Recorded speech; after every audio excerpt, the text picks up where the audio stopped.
दिल्ली में यमुना का जो जल स्तर है वो अब पहले से कम हो गया है, लेकिन बीते 2-3 दिनों में दिल्ली में जो हालात बने बाढ़ के और यमुना के निचले इलाकों के साथ साथ दिल्ली में जो तेज बारिश हुई, जल भराव हुआ, तो उसके बाद दिल्ली के अलग अलग इलाकों में जो पानी भरा उसके वीडियोस और फोटोज सोशल मीडिया पर तैरने लगे। और उसके साथ ही एक सवाल जो है वो लोगों के मन में घर करने लगा कि क्या 2023 जैसे हालात दिल्ली में होंगे?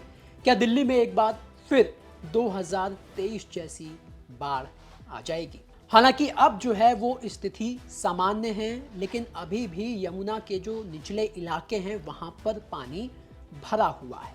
अब दिल्ली में बरसात तो बंद हो गई है, जल भराव भी कम हो रहा है, लेकिन दिल्ली में अब सियासत शुरू हो गई है। और सियासत इसलिए शुरू हुई क्योंकि दिल्ली में जो बाढ़ के हालात बने, इस बार दिल्ली के अलग अलग इलाकों में जो पानी भरा वहां पर एलजी साहब नहीं पहुंचे। ऐसा दिल्ली के आम आदमी पार्टी के अध्यक्ष सौरभ भारद्वाज ने एलजी की ग्राउंड पर गैर मौजूदगी को लेकर सवाल उठाए हैं और उन्होंने एक के बाद एक लगातार 5 ट्वीट किए हैं, जिसमें एलजी साहब को लेकर बहुत कुछ कहा गया। क्या कहा गया? और उसके साथ ही 2023 में जब दिल्ली में बाढ़ आई थी, अरविंद केजरीवाल की सरकार थी, तब एलजी साहब ग्राउंड पर एक्टिव थे और उन्होंने जो उस समय बयान दिया था उसे भी सौरभ भारद्वाज ने पोस्ट करते हुए सवाल पूछे हैं। क्या सवाल पूछे हैं बताएंगे आपको आज के वायरल दिल्ली में। नमस्कार, मेरा नाम दिनेश यादव है और आप दिल्ली तक देख रहे हैं। आपको बता दें कि सौरभ भारद्वाज ने जो पहला ट्वीट किया उसमें जो दिल्ली का एक वीवीआईपी इलाका है वहां पर घुटनों तक जो पानी भरा हुआ था उसका एक वीडियो शेयर करते हुए सौरभ भारद्वाज ने पहला ट्वीट करते हुए एलजी साहब पर हमला बोला और लिखा, ये बात याद रहे कि हाई कोर्ट के आदेश के बावजूद दिल्ली की भाजपा सरकार ने नालों और यमुना की डिसिल्टिंग की ऑडिट नहीं करवाई। पिछले साल तक एलजी कहते थे कि यमुना की डिसिल्टिंग नहीं हुई, अब क्या कहेंगे एलजी?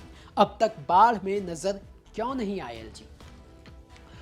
तो वहीं दूसरे ट्वीट में सौरभ भारद्वाज ने एक अखबार की कटिंग जो साल 2023 की थी, जब यमुना में बाढ़ आई थी और तब एलजी साहब ने दिल्ली सरकार को लेकर जो सवाल खड़े किए उसको पोस्ट करते हुए सौरभ भारद्वाज ने लिखा कि 2023 में दिल्ली बाढ़ के समय एक एलजी दिखा करते थे, सरकार से सवाल पूछते थे, इस बाढ़ में आपने उनको देखा क्या?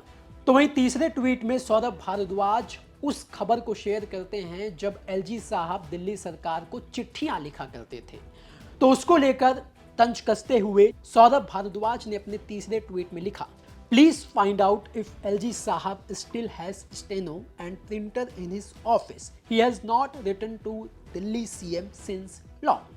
अब चौथे ट्वीट में सौरभ भारद्वाज एलजी साहब की 2023 वाली वो वीडियो शेयर करते हैं जिसमें वो अरविंद केजरीवाल की सरकार पर सवाल उठा रहे थे जब दिल्ली में बाढ़ आई थी। उस वीडियो को पोस्ट करते हुए सौरभ भारद्वाज ने लिखा, इतने ज्ञानी और नदी नालों के एक्सपर्ट एलजी साहब हैं और 4 इंजन की भाजपा सरकार है, फिर भी दिल्ली डूबी हुई है। एलजी साहब बताएं, क्या भाजपा सरकार ने नालों की ईमानदारी से डिसिल्टिंग करवाई है? क्या यमुना की डिसिल्टिंग करवाई है? क्या नजफगढ़ नाले की डिसिल्टिंग करवाई है? एक्सपर्ट एलजी साहब बताएं कि अगर डिसिल्टिंग ईमानदारी से हुई है तो दिल्ली क्यों डूबी हुई है? डिसिल्टिंग का थर्ड पार्टी ऑडिट क्यों नहीं करवाया जा रहा? पूरे मामले पर एलजी चुप क्यों बैठे हैं? सुनिए सौरभ भारद्वाज ने एलजी साहब का जो वीडियो शेयर किया 2023 वाला, उसमें एलजी साहब ने क्या कहा था। यहाँ पर आपको लोग नजर आए अभी जो आपने यमुना दिल्ली की जनता वाटर लॉगिंग से परेशान है। ये एक हर साल का रिचुअल बनकर चला रहा है। जो सीवेज की क्लीनिंग होनी चाहिए वो नहीं होती है, जो ड्रेन वाटर को हार्वेस्ट करना चाहिए या उसको प्रॉपर ट्रीट करना चाहिए वो नहीं हो रहा है। सालों साल से जो नहीं हुआ है उसकी वजह से हर वक्त वाटर लॉगिंग होती है। यमुना की डिसिल्टिंग रेगुलर होनी चाहिए जिससे कि उसकी वाटर होल्डिंग कैपेसिटी बढ़े। नजफगढ़ ड्रेन की डिसिल्टिंग रेगुलर होनी चाहिए जिसकी वजह से उसकी वाटर होल्डिंग कैपेसिटी बढ़े। ये सब चीजें न होने की वजह से आज दिल्ली के अंदर जगह जगह पर पानी भरा हुआ है।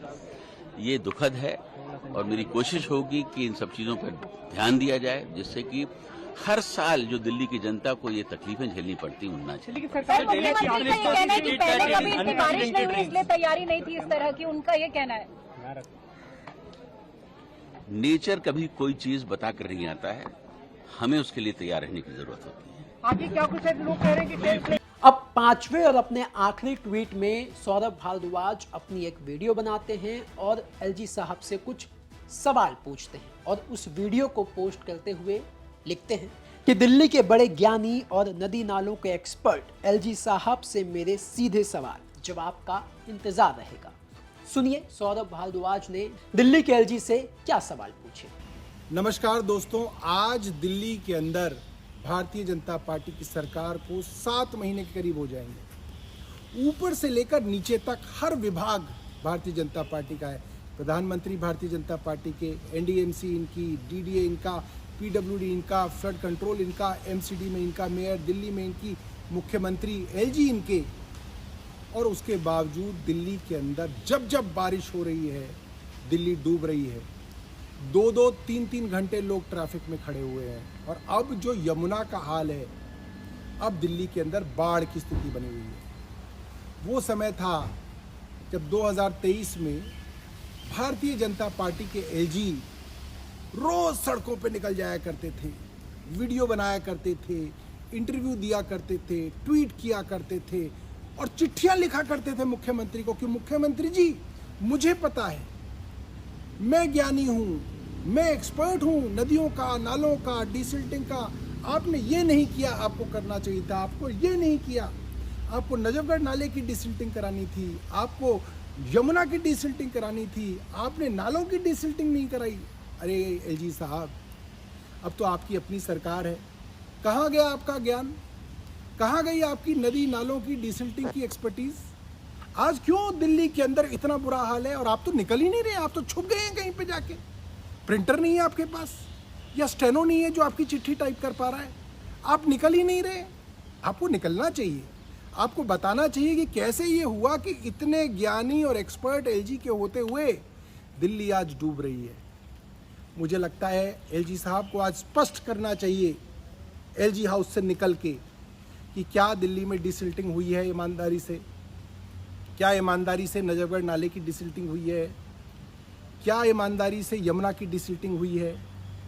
और अगर ईमानदारी से डिसिल्टिंग हुई है तो हाईकोर्ट के आदेश के बावजूद दिल्ली सरकार डिसिल्टिंग की थर्ड पार्टी ऑडिट क्यों नहीं करा रही है? क्यों भाग रही है सरकार? किस चीज का डर है सरकार को? और आप क्यों चुप हैं? आपको क्या हो गया? ना आप ट्वीट कर पा रहे, ना आप चिट्ठी लिख पा रहे, ना आपकी कोई वीडियो आ रही। क्या आपको नहीं पता दिल्ली में बाढ़ आ गई है? और बाढ़ के इतने इंतजाम घटिया हैं कि जहां पे आपने बाढ़ से बचने के लिए शिविर बनाए हैं वो शिविर ही डूब गए हैं। आपने क्यों ऐसी जगह शिविर बनाए जहां पे डॉक्टरों द्वारा दवाई मिलनी चाहिए, वहां दवाई नहीं मिल रही है। 11-11 बजे, 12-12 बजे रात को आप खाना दे रहे हैं, तब तक बच्चे भूखे रहेंगे। आज दिल्ली की 4 इंजन की सरकार पूरी तरीके से दिल्ली को फेल कर रही है। और लोग याद कर रहे हैं कि एक अरविंद केजरीवाल का ज़माना था जब मुख्यमंत्री खुद सड़क पर उतर के काम करा करते थे, पीआर एक्सरसाइज नहीं करते थे, फोटो खिंचा के एक्टिविटी नहीं करते थे, काम करते थे। एलजी साहब घर से निकलिए, दिल्ली वाले आपका इंतज़ार कर रहे हैं। नमस्कार, जय हिंद।